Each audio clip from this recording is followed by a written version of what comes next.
Hello friends, welcome back. Today I'm making Yoyo fish.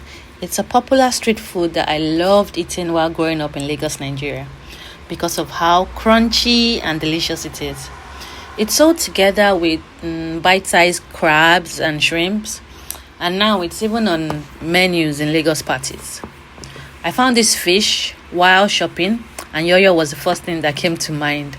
But Yoyo back home in Nigeria is smaller, but this one worked.